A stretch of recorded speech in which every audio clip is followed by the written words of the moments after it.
আসসালামু আলাইকুম। এখন আমি তৈরি করব তালের পিঠা। তালটা চিনি এবং গুঁড়া দুধ দিয়ে আমি ভালো মতন জাল দিয়ে নিয়েছি। এখন তালের ভিতরে আমি অল্প অল্প করে গুঁড়া দিব, চালের গুঁড়া। চালের গুঁড়াটা দিয়ে ভালো মতন এটা মাখাতে হবে।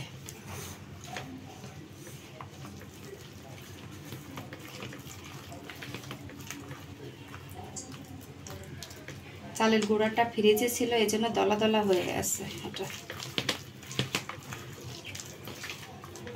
আর একটু গুঁড়া লাগবে।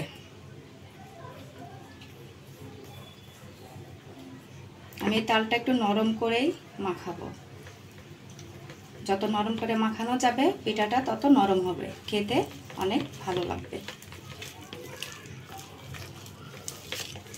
আমি তালটা চিনি দিয়ে গুঁড়ো দুধ দিয়ে জাল দিয়ে নিয়েছি। যদি আমার পরে আবার আর একটু চিনি লাগে তাহলে আমি দিয়ে নিব। যে যার পরিমাণ মতন চিনিটা দিয়ে দিবেন।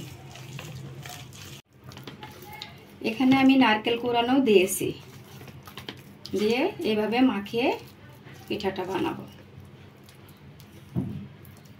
এই তালের কালারটা সাদা সাদা দেখা যাচ্ছে, কারণ আমার গুঁড়া দুধের পরিমাণ একটু বেশি হয়েছে, এই জন্য তালের কালারটা একটু সাদা দেখা যাচ্ছে। কিছুটা তেল দিয়ে নিব।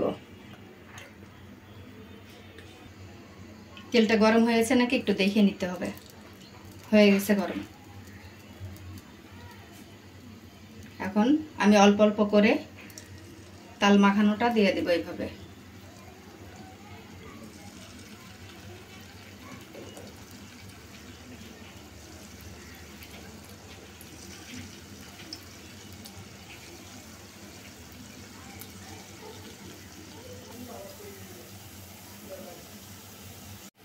পিঠাটা এখন লাল লাল হয়ে গেছে, ভাজা হয়ে গেছে। এখন আমি এই পিঠাটা উঠিয়ে ফেলবো। তেল ঝরিয়ে উঠানো হবে।